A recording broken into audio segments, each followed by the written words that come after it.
And so delighted to be able to welcome Peter Broadwell here, who's talking about Gesamtkunstvektoren and the perceptual embeddings for the performing arts.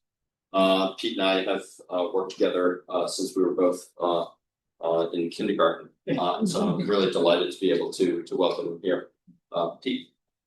All right, thanks, Tim. Thanks for the intro. Yeah, it's great to be here and to be participating in this amazing program that's been put together this week. So yeah, I really enjoyed the preceding lunch talk from James and Hayam, and look forward to hearing what other folks have to say this week.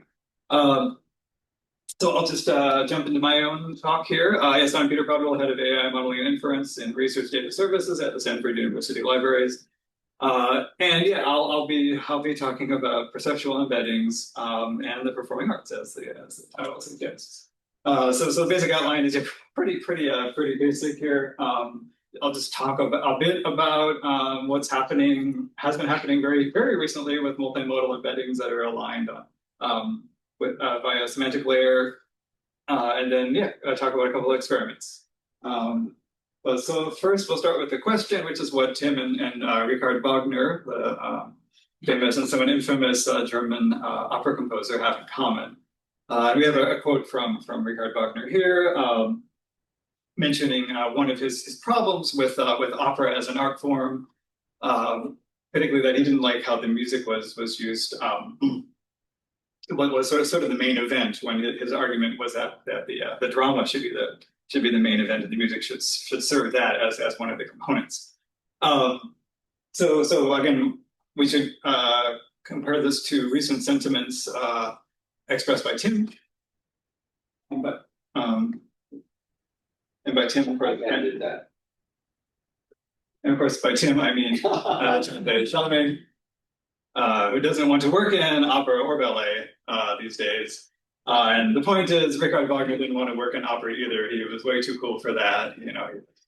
His idea was actually, German music drama should be something different. And in fact, it should be the Gesamtkunstwerk, the combination of all the arts, of certainly of all the modalities of text, music, also scenery, actual, auditorium design. So architecture was a big piece of it, and of course and within the text there are various aspects of poetry and prose. And so he initially thought of this as a unified artwork of the future. This wasn't, of course, his idea initially, although he certainly was the loudest about it in his particular generation in milieu.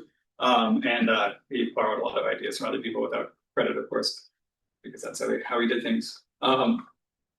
But this gives us sort of a historical precedent for this interest in how different modalities are combined together. And of course, besides Wagner's own writings, which are voluminous and in German almost impossible to read, which is why you always have to credit his translators prominently. He wrote a lot about this, and there's been a lot of ink spilled in musicology and other fields since then. But I think I'm just using this as a convenient way of talking about and trying some experiments with these recent AI deep learning models that have been released and continue to be released by the big frontier AI model generation groups. So this was Google just released a Gemini 2 embeddings model on the 10th.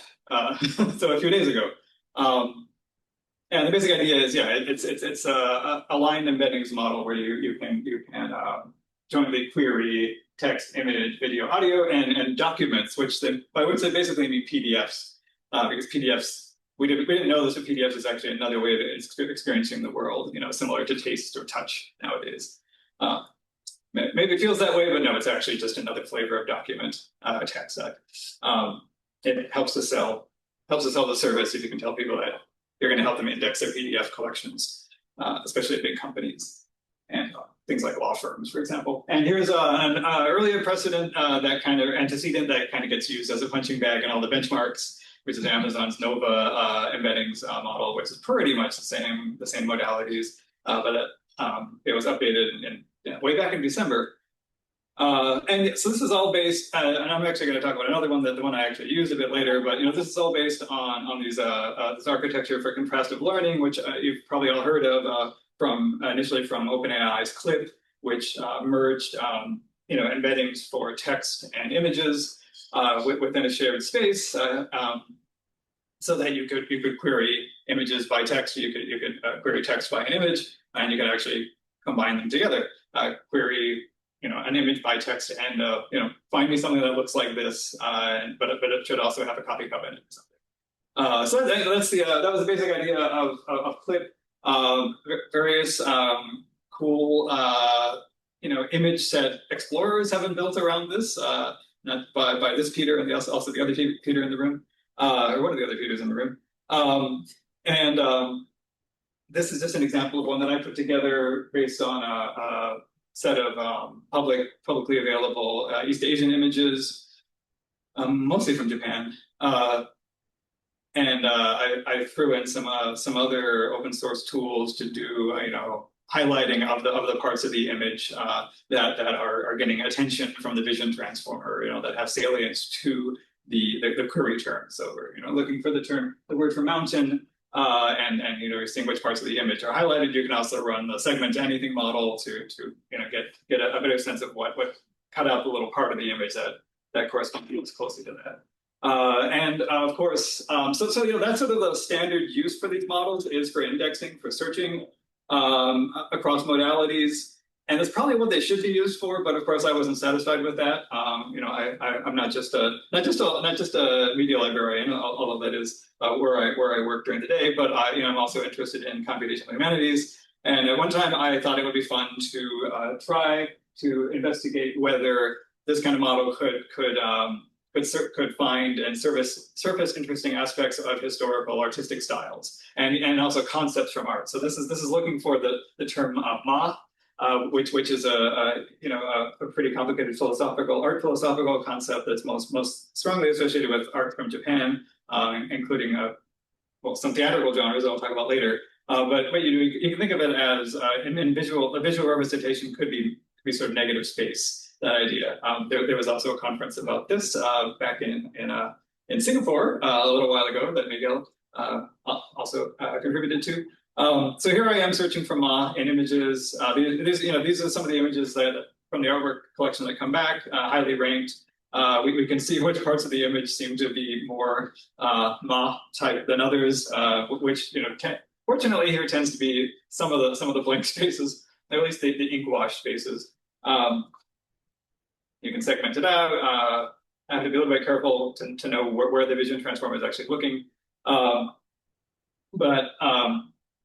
Yeah, and so I extended this by saying, can I, just prompt for visual arts of the Heian period and see what you get from this collection. But the point is that there's not much digitized art from the Heian period. It was quite a long time ago. But the search actually does, for example, find interestingly, an illustration of a scene from the Tale of Genji that was painted much later, but the Tale of Genji is actually from the Heian period. So that was an interesting find. So obviously we're getting some resonances of these terms. I wouldn't say that the models are, contain a whole lot of deep understanding of these complicated concepts, but we're getting some interesting things to look at, and that could be used certainly for teaching purposes, maybe also as a basis of actually fine-tuning the model for actual better art historical inference if you were interested in that kind of thing. So having done these kinds of experiments with CLIP and then hearing about these other contrastive models that are coming out, I couldn't resist working with them. Also, I knew this conference was coming up, and obviously wanted to have something more to say about multimodal inquiries. But so I just wanted to mention, first of all, that once after CLIP came out, there was this continuing profusion of contrastive models.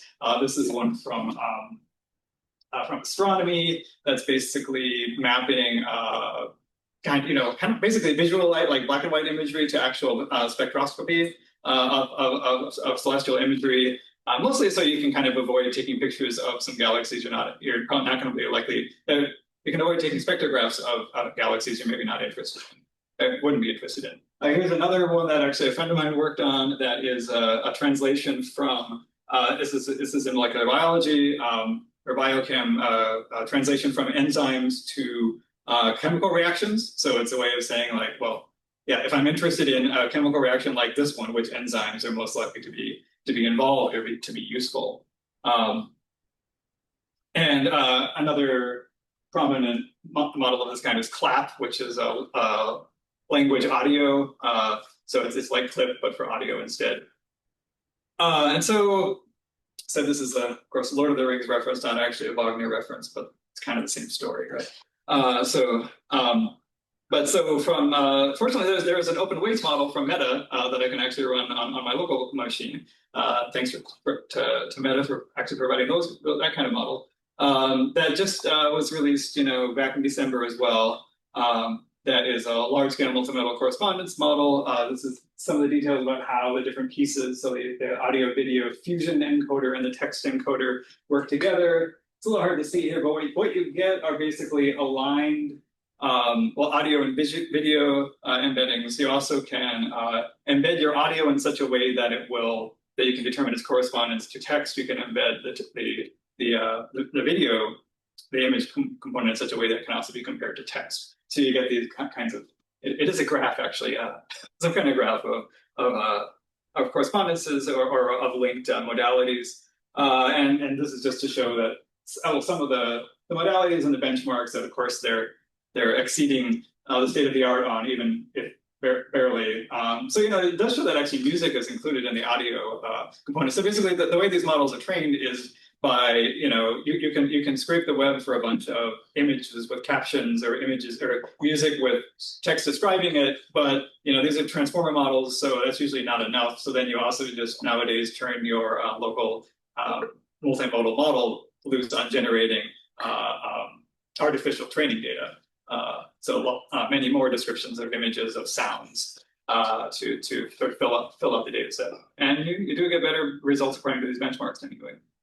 So so I'll just show a small scale experiment that I ran on. So we're focusing on these lately much maligned genres of the performing arts, specifically looking at opera. I haven't bothered to run any Wagner operas through this.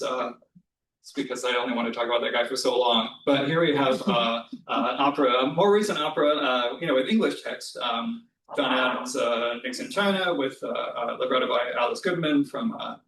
I don't have the date here. I think it came out in 1987. And so I plotted here. I hope you can see on the screen. So yeah, it'd be nice to have an interactive visualization of this, but I didn't put that together. It turns out those are kind of hard. But you can see on the right, I've plotted. So the green line is so I'm just running cosine similarity on the embeddings.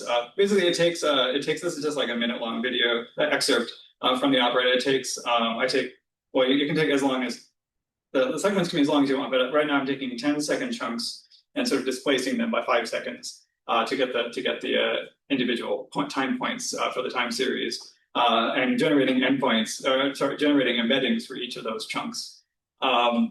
So I'm generating video embeddings, audio embeddings that are able to be aligned with the text. In this case, the text is actually just the words that are being sung, which is really not how these models are meant to be. The text is supposed to be a description of something that's in the scene or that you're looking for, because the models are best used for indexing and for searching. But still, there's something to be seen here. I'm trying to find, basically semantic resonances between the text that's being sung and what's happening on screen and what's happening in the music. Or the audio, whether it's opera, so there aren't really sound effects, it's just all the music. And so what we're seeing here then, what's plotted here on the graph are the similarities between those modalities between those embeddings at each 5-second interval, basically. So this green line is audio to video, the correlation between audio and video embeddings. Red is audio to text. Bluish. Yeah, blue is video to text, and then there's also combined embeddings. Basically, audio plus text is its own embedding, and I'm seeing how well that correlates with video plus the text. So we can on this graph, the vertical position of the text means nothing. That's just I just had to do that to cram the text in. But you read the text from left to right, and you can see when certain things are happening. Like there's a much higher video to text similarity at the beginning. It sort of falls off later. And there's something that really thought would happen at the end. It doesn't happen. We can talk about that once I've actually played it. So I'll just play the example. There's also subtitles, and maybe you can follow along based on the time slider here. See what's happening.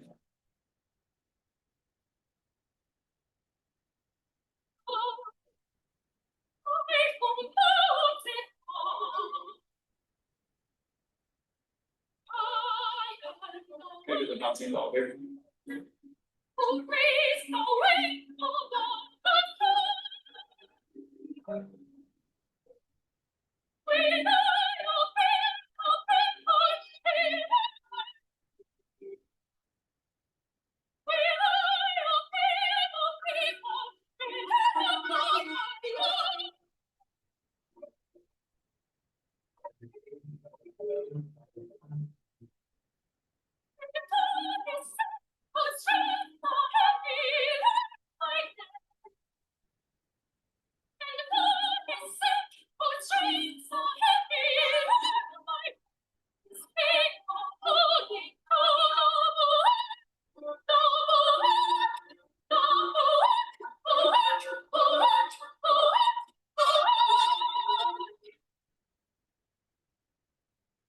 So so we saw some interesting correlations there, correspondences between the modalities.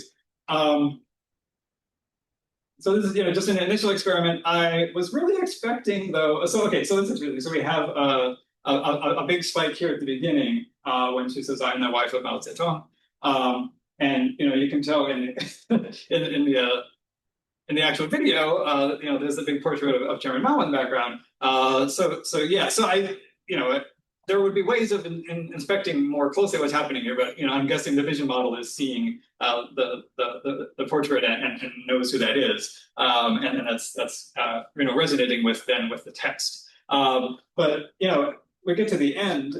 It's this coloratura aria. She's jumping the octave and just screaming book over and over again. She's holding the little red book in her hand, and yet the correspondence just kind of falls off at the end between all the modalities, which is too bad.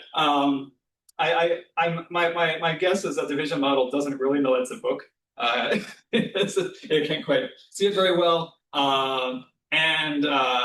If it was just the audio, it is hard to tell what word opera singers are often singing, especially in English. But in this case, we also have the text to go along with it, so that's not really an excuse for not getting much signal here at the end. This was kind of, which is unfortunate because this is the moment of, I would say, the greatest unified modality happening. You have visual, a visual representation of the book. She's singing about the book. Anyway, I think this is kind of a fluke, but it shows how these models are going to be somewhat hit or miss with this kind of thing. Here's an example where I decided to take the audio out and take the speech out of the audio. Sorry, next one. Where I decided to take the speech out of the audio entirely and try that instead. So you get this, karaoke effect, basically. I won't play the whole thing. You can have what's happening. So this is using source separation, the DMUX library. So in this case, the audio similarity is really entirely based on what's going on in the music. And the music is already kind of postmodern, it's a mixture of styles. So the model has its work cut out for it, not making sense of how that works. But otherwise the plot is very similar. It's because the text is still available in the text screen, basically. Yeah. So there we go. So that was a small scale experiment, and it was sort of a limited success, but some interesting results. But of course, I decided that wasn't challenging enough. I had to be a bit more ambitious, and so now we're going to take a detour into the Japanese theater genre that really hit its stride in about the 15th century. And so this is from a website that I'll talk about more in a second, but I just want to point out the quotation here from Zayami Motokiyo, who was the dramatists who really kind of codified the art form know as its sort of elevated art form. And particularly, the thesis of this website, Noah's Intermedia, that my team worked on, is that Noah as an art form is, as he envisioned it, was also meant to be a synthesis of modalities, a synthesis of the arts, in a very different way than Wagner's sort of dictatorial, megalomaniacal approach to combining the arts in his operas or his music dramas. But there's a similar element here, and so our faculty collaborators, who I'll show here, chose to use the term intermedia instead, which I think is fine. Yeah, you don't need to apply Wagnerian terms to 15th century Japanese dramas, but intermedia itself is a fairly broad term as well. But you can see how you can make it fit here to this notion of combining the various aspects of no performances. And so basically the short-circuiting a bunch more slides that I'm going to show, the idea was then to see what these multimodal models could make of correspondences of different modalities in some recorded no performances that we have. But first, I'll take a step back and just talk a little bit about Noah's Intermedia, this project that we worked on, which combines several levels of description. It's a primarily English language website. So obviously not aimed at Japanese audiences. There are many websites for Japanese speaking audiences. But this includes a level of contextual data, of information, explanations of all the component pieces that go into No. So costumes, the motions, the gestures, dance moves, but also the music, the percussion, the no-kan, which is the flute, and the singing and speaking styles, and the costumes, the masks, stage props to the degree that there are any. So there's all that. And then we have two levels of large-scale descriptions of plays with actual recordings that you can play along and watch along, including one high, sort of more, could say, a close reading or close viewing perspective, which allows you to see some detailed notation for every phrase or every second really of a performance. So okay, so this is how the Noah's Intermedia site was originally designed, and to that I decided to add a bunch of work that my team has been doing with Professor Michael Rao from Theater and Performance Studies at Stanford, which is primarily focused on pose and action analysis.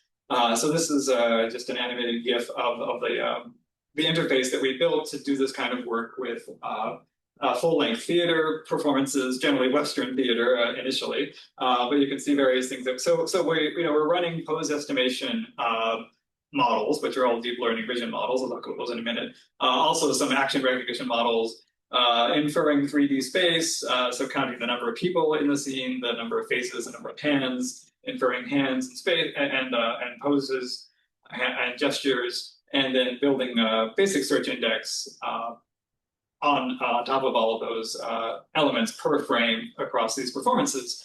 So you get a whole lot of data, some cool timeline graphs, and you have to try to make sense of it. And we also have a search interface that could be expanded to cover any kind of range of style of performance that is recorded. This also works. The idea was to work with in the wild theater footage. So so there can be changing camera angles and cuts. That it's ideal if there aren't, but we can get around that. So yeah, this is just a discussion of some of the things that go into it. The depth estimation is from the models, which actually come from a research group here at Berkeley as well, Andrew Kanazawa's group in computer science. Okay, this doesn't. We don't actually use this, but this is just an example of another model, another 3D depth estimation model that can be used on this kind of thing. And so yeah, this is the whole workflow that we used to make these videos indexed and searchable. There's some pre-processing, a little bit of pre-processing involved, like upscaling the videos, and obviously have to detect poses, shots, faces, hands, and motion. So we have a sort of a theater, definitely a subset of the distant viewing toolkit with a bit more theater poses added in there. And this all just goes into a vector database and is indexed for searching. And so yeah, here's some examples of what the the pose estimation kind of is pretty self-explanatory. For action recognition, I'll talk about a bit about that, more about that in a second. But you can see what you get you get a 60 element vector, which for explanatory purposes gets distilled to 3 words with some percentage of prevalence around them. And I'll talk about why those are there. This is just another search interface where you can search for the same pose across performances. You can also search for the same hand gestures. We did bring in some dance and gesture history. So Francois Delsart's system from the 19th century describing the sort of semi-mystical philosophical system that did define some archetypes of rhetorical poses. And we could search for those across videos. The interesting thing here is that dance history can be read as, especially in the West, can be read as a genealogy of teachers and students. Delsart's writing heavily influenced Ted Schoen from the Denishan School, who then influenced Martha Graham, who then influenced everybody else. So we can actually compare performances of Ted Schoen doing one dance and Devon Rainey in 2016 performing the same dance and seeing how much they match these archetypes of history.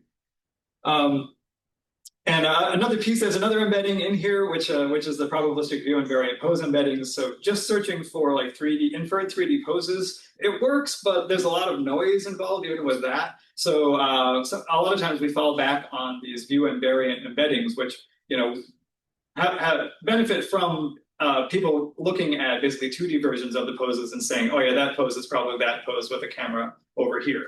And just the act of having that extra little bit of training data, even though you're limiting yourself to working with 2D, actually often produces better search results than the raw 3D search. Also because the raw 3D search is just, it's just an inferred 3D space. It's monocular view, the camera can't see depth. Just a little bit more background about the action embeddings. These come from this ontology that's trained on thousands of hours of YouTube videos, tracking specific people in YouTube videos, and then having someone somewhere in the world label what they're doing according to this somewhat prosaic ontology of person poses, person object interactions, and person interaction. Many of which are very modern. You're not going to find many of these you're not going to find a TV, you're not going to find a mobile phone in no performances. So that brings up the question, especially and modern AI, is this going to work? Do we really want to try this? And so this is, but the models are getting better, and certainly we can improve them. But out of the box, this was the pose embedding or pose estimation and tracking we could do in 2023 using an old system from EPFL in Switzerland. This is in 2024 then that the group here at Berkeley produced their model, which is a whole lot better. And in fact, finds this moment when the fox deity covers his head with this robe, which is supposed to make him invisible, and does sort of make him invisible to the original algorithm, but not to the later models. And of course, in November of last year, Meta came out with this SAM 3D, second anything 3D body model, which is even better at inferring 3D shapes and skeleton armatures on frames of them. And now there's a version that works for videos too. So here we are, running some of this indexing, as you saw before. Julius Caesar. Now we're showing how it works with no performances with Kokaji, as is the performance we're looking at here. And we're kind of the same. So we have this input. I won't be talking about pose all that much later, but I thought I'd bring that up as sort of the gateway drug for me into throwing embeddings at these performances and seeing what might stick. But so going back to the multimodal embeddings, so my idea was our illustrious faculty collaborators did do something sort of daringly evaluative or daringly computational with some no performances. Is that they took the individual scenes and applied an index, basically assigned a number to each one based on how much intermedia there is going on in that scene. And it's according to this very, very historically informed notion of the various components that that can appear in each scene. So basically, voice, drums, flute, the dance. And these are the two performances, and these are the names of the scenes that called showdown that have the that correspond to each level. So basically, at lower levels of intermedia are just speaking, just dance, not just non-congruent flute playing. But at the highest levels, they say is basically drums that are in strict rhythm as opposed to loose rhythm or flexible rhythm. The flute eventually plays congruent lines, in concert with the rhythm. There's dance, and interestingly, there's no voice for the top two, but the lower ones have particular styles of declamation that are considered highly highly sophisticated or highly complex, more complex, and more leading themselves more towards this kind of synthesis of these different styles as they align at what are generally the highest dramatic points, which is an entirely semantic determination. But from that we can get, so you can see here on the bottom for one no performance Hashitomi. The level of intermedia is denoted by the height of the gray boxes. So as the drama goes on, the degree of intermediality as quantified by our principal investigators does increase, and sort of climaxes when the drama reaches its high point. It's revelation, or at least greatest degree of well, it's no. So the revelation is also the moment of greatest ambiguity about what's actually going on. But so yeah, and so here I've sort of aligned that very, very manually, just in preview with the timeline from mine, showing like the number of faces in the scene. And the green and the blue are not so helpful because it's a no theater, so there's musicians sitting on stage, and they're getting caught on camera all the time. So that's too bad. But they don't move very much. So then when we consider the motion, which is like the movement, which is like the black lines. You can see some friends there. Also, the interest of the pose in action is basically like how much the average pose in a frame deviates from the average pose across the entire performance. So obviously, we're seeing some correspondences here. I don't know if they're especially profound or not, but there's things happening. So of course, I decided I had to do this as well with the perceptual embeddings, the multimodal perceptual embeddings. So here we go. So this is for Hashitomi. So it's pretty messy. So basically, I said, whenever there's no text, just put the embeddings that involve text down to 0, which actually you don't have to do because it's a contrastive model. It'll hallucinate something if you give it no text. It'll say the empty string is highly correlated to a particular kind of visual, but I just don't think it's a meaningful kind of visual. So I dropped those out here. And so in this case, it's using the Japanese script. So you can see how the audio to video similarity correspondence varies across the performance. Also, then audio to text. So it's the same colors as before from the Nixon in China aria. And then also video. So there's some trends. The climax is actually in this particular performance is just a dance. There is no text. So that brings the notion of intermodality and intermediality. It complicates things, I should say. But it's still an interesting development. I tried some other comparisons looking at we have the translated text as well. There's the English translation. You can see down here of the scenes that actually have spoken text. And the similarity curves are broadly similar, which is good. It shows that our translation is okay.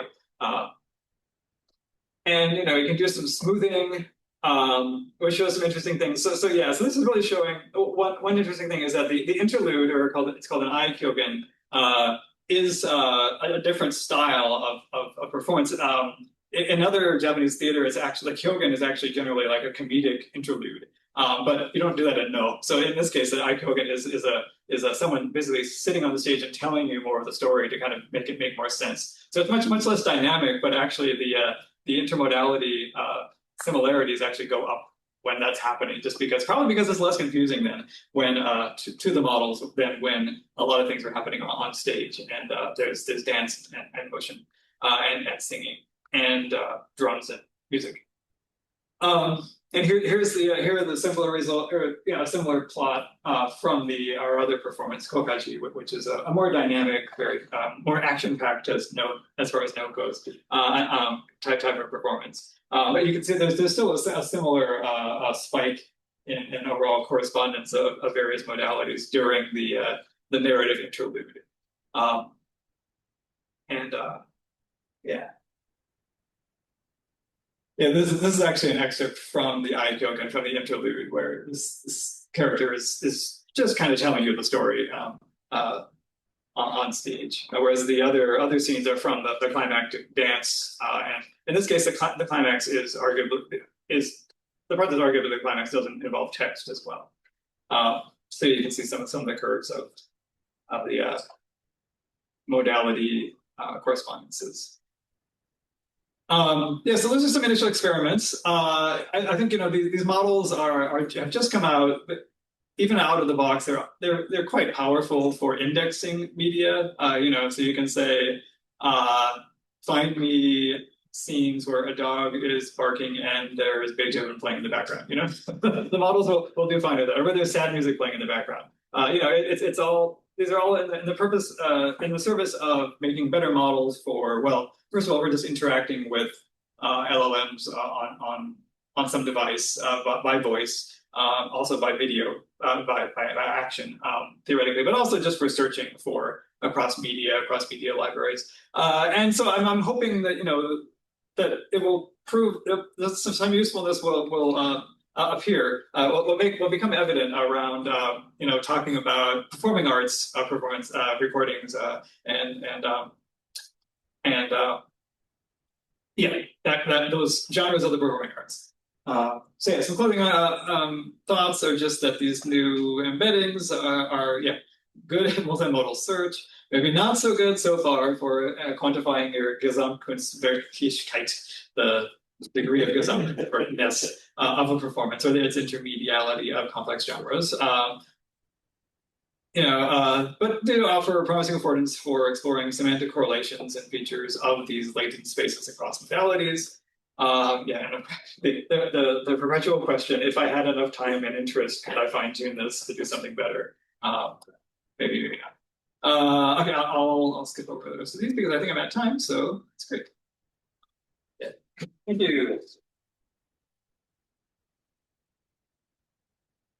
Great, thanks, Pete. I think we actually have time for about we have 5 minutes for one question or 1 minute for 5 questions. It kind of just depends on how you want to parse that. I love the fact that you came up with a new German word in the building that houses the German department. Yeah.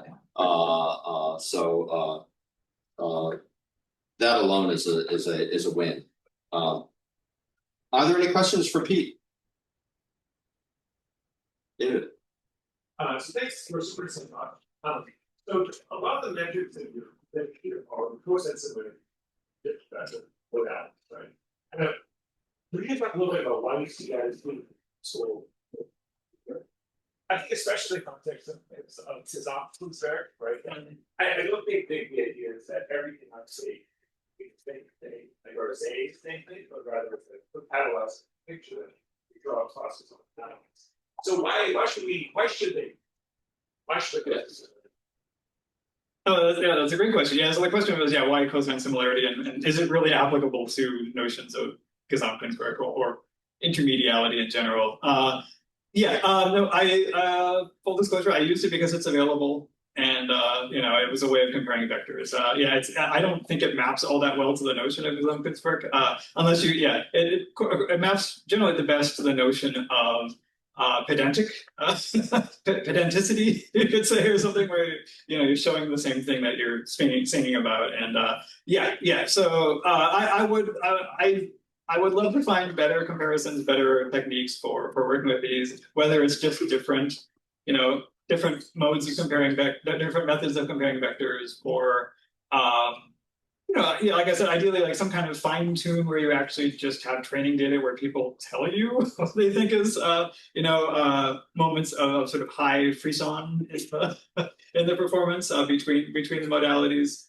I do think there's there's probably other ways of teasing that out. As we discussed in this morning's, finally, like as we discussed in this morning's this morning's discussion, as you brought up, we're quickly approaching the time when you could just ask a vision language model or a large multimodal model. Yeah, like, what are the moments of the greatest unity of the arts in Wagner's Die Walküre? And it will say, oh, it's Die Bistürlenz, like this particular aria. And unfortunately, a lot of that will probably just be memorized from reading all the scholarship about it. But also, the models can reason some of that out from first principles and their ability to access this giant database of embeddings.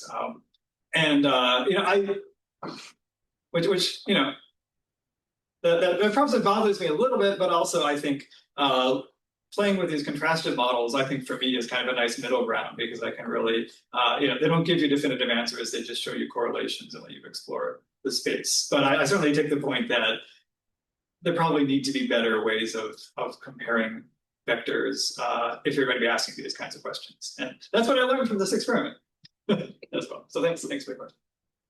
Great. I think, Miguel, we have time for one quick question. I'll cut you off halfway through it. No, please go ahead. Super quick. It was actually something that you mentioned. That maybe I misunderstood. So with this like the meta model, the AD, Yes. are you supposed to be able to also search for modalities? So could you give an input that is so for example, like, what I would love to do is like, instead of defining the action, is you have like a particular type of action you're interested in. So can you provide a clip of the input and then we search for that, even if it's not predefined in any? Yes, yeah, you can do that. You can give it up to up to the length of the context window. The large model says it can take full videos up to several minutes, I think even, or just a few seconds. Yeah, and then you can search across. So I'll ask you more about that later in these sort of stuff. But you gave me a great idea of something that I might still do for Friday. Oh, okay. That's good. Cool, we'll talk about it. Yeah. Lily, you said, there is one question here online, and we'll take that as the last question.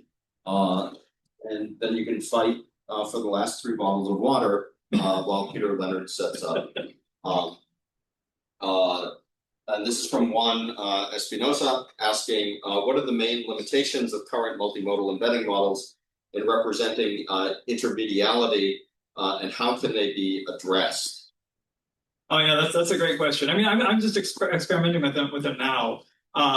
The limitations are really primarily derived from their training data, and there's this extreme level of what do you call it? Artificial.